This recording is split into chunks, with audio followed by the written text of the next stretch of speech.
Attention drivers, you might see gas prices go down in June. Quebec plans to ditch the minimum price for fuel at the pump, including gas.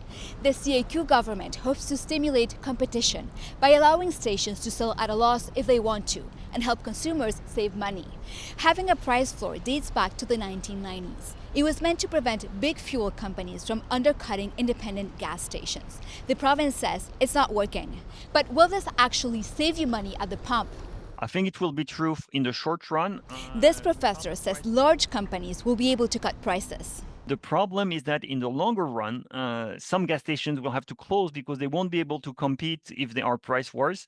And in the end, there will be less gas stations, less competition, and probably higher prices. Pressure has been mounting on Quebec for being the only province left with a carbon pricing system, which elevates prices. In early April, the federal government scrapped the consumer carbon tax for provinces that didn't have their own. And Quebec business owners, especially those near the border, said they were losing business to their competitors in neighboring provinces.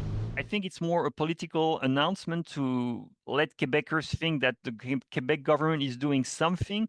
Quebec has always defended its carbon pricing program, also known as cap and trade, including a unanimous vote at the National Assembly in favor of keeping it in early April.